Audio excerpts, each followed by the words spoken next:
চল চল চল।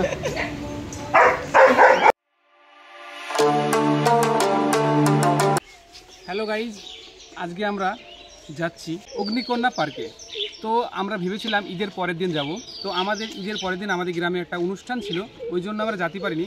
আজকে আমরা বেরিয়ে পড়লাম, আমি, সুরাজ, রাসেল। তো আমি আছি, কালকে গিয়েছিলাম, আজকেও যাবো, কোনো ব্যাপার না। সুরাজ দেখাও। তো চলো আমরা এখন যাব। বর্তমানে আমার গাড়িতে তেলটা খুবই অল্প আছে, এখন যাবো পাম্পের থেকে তেল ভরে তারপরে আমরা 20 নম্বর রোড হয়ে অগ্নিকন্যা পার্কে যাব। চলো। এখন ঘুরিতে বাজে 4:15। তো পার্কটা খোলা থাকে রাত 8টা পর্যন্ত। আমরা এখন আছি আমাদের বিলধার রাস্তায়। তো আমার পাশে দেখো ডান দিকে, এটা বিল অনেকটাই বড়, দেখুন। আর রাস্তাটা কিন্তু আজকে ফাঁকা, আর খুবই গরম পড়ছে, ওই জন্য মানুষ ফাঁকায় কমই বেরোচ্ছে। তো চলো আমরা এরপরে উঠবো 20 নম্বর রোডে।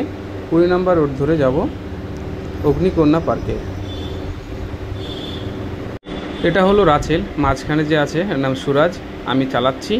তো আমরা 20 নম্বর রোডে উঠে গেছি। এই রোডটা খুব সুন্দর করেছে, আগে এতটা সুন্দর ছিল না, তো 1 বাই 1 করেছে। দেখো চলো, সামনেই পাম্প আছে, আমরা তেলটা ভরে নেবো আগে।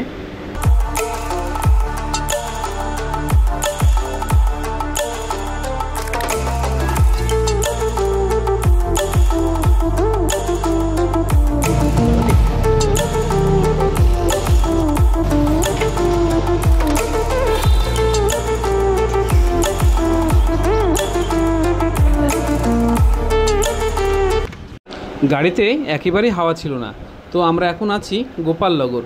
তো আমাদের আর বেশিক্ষণ লাগবে না যেতে, তো হাওয়াটা দিয়ে নিলাম এক জায়গায় দাঁড়িয়ে। আমরা গোপালনগর পার করতে হবে, টালিখোলা পার করতে হবে, চালকি পার করতে হবে, তারপরে পড়বে আমাদের পোলতা পেট্রোল পাম্প ছেড়িয়ে কিছুটা আসার পরে আমাদের অগ্নিকন্যা পার্ক গেট পড়বে বাঁদিকে। তো চলো, আমাদের বনগাঁয় অত দূর যাওয়া লাগবে না। আর এই হচ্ছে গেটের, খুব সুন্দর ফুটবলের মতন গেটটা তৈরি করেছে। আর এখন কিন্তু 5টা বেজে গেছে, আর এখন খুব রোদ পড়ছে, তো ওই জন্য মনে হচ্ছে যে এখনও দুপুরবেলা।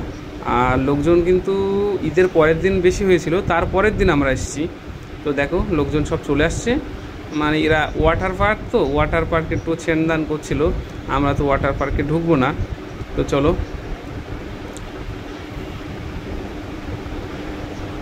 মোটামুটি কিন্তু এখানে ভালোই জ্যাম আছে। আর সামনে দেখা যাচ্ছে আমাদের অগ্নিকন্যা পার্কের গেট।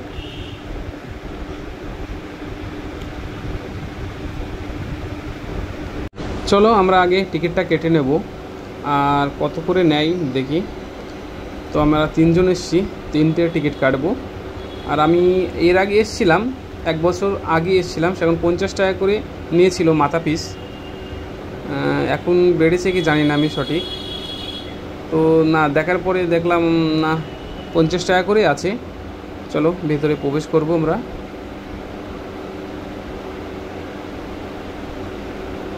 রাসেল, সুরাজ সামনে হাঁটছে, তো আমরা ঢুকে গেছি পার্কের ভিতরে। আর এখানে লেখা আছে লাভ অগ্নিকন্যা ওয়েলকাম। তো ভালো লাগলে ভেতরে ঢুকে। আর এই সাইডটা দেখো একটা কামান রাখা আছে, তো এটা সত্যির কামান না, এটা সিমেন্ট বালি দিয়ে তৈরি করা আর কি। তারপরে দেখলাম এখানে অনেকগুলোই মাছ রাখা আছে, কালারিং মাছ আছে, বড় বড় কিন্তু। আর টোটোই করে কিন্তু স্বামীনও এসছে, কিন্তু আমাদের বাইকে ধরবে না বলে ওরা একটা টোটো ভাড়া করে এসছে। হ্যালো গাইস, চলে এসছে। হ্যাঁ হ্যাঁ, আচ্ছা, টোটো করে এসছো। চলো।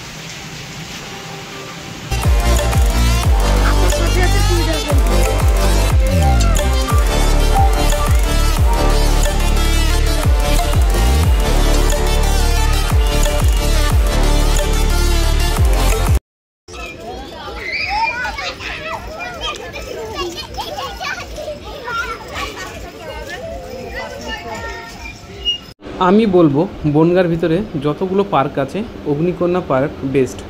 আর দেখো এখানে কিন্তু অনেক ফটো তোলার জায়গা, ভালো সুন্দর সুন্দর। দেখো এদিকে ঝর্ণা, সব কিছু মানে। আর দেখো রাসেল শুধু ফটো তোলার জন্য ব্যস্ত। আমরা একটা ঘরের মধ্যে ঢুকে গেলাম, এখানে কচ্ছপ, পাখি, সাপ অনেক কিছু দেখা যাবে। চলো আমরা প্রথমে কচ্ছপ দেখাচ্ছি তোমাদের। এখানে 6-7টা কচ্ছপ আছে।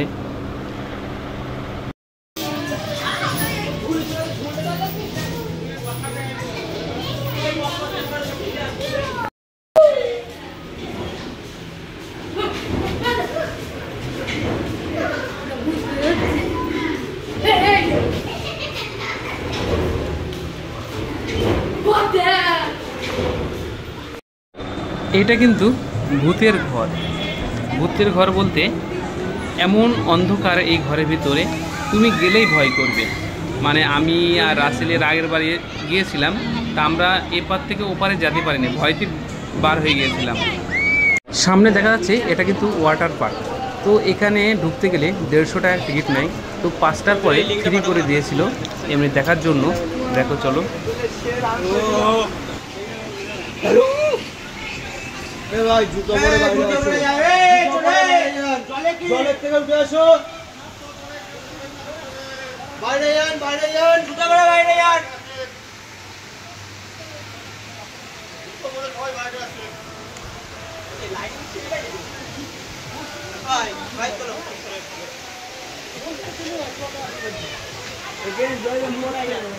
তোমরা সেই একে করতে আসো? হ্যাঁ, এই জায়গায় তুমি আরাম মনে হচ্ছে এখন মনে হচ্ছে বন্ধ এই কি করছে? দেখ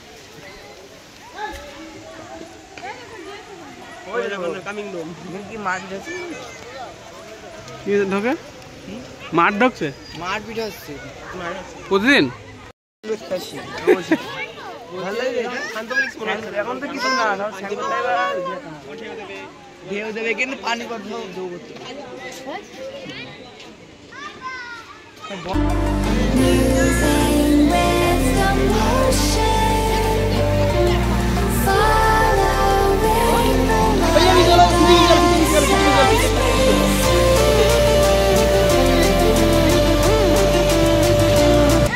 আমাদের পার্ক ঘোরা কমপ্লিট, মাত্র 2 ঘন্টা ছিলাম। তো ঠিক আছে, ভিডিওটা ভালো লাগলে লাইক দেবেন, শেয়ার করবেন এবং সাবস্ক্রাইব করে পাশে থাকবেন।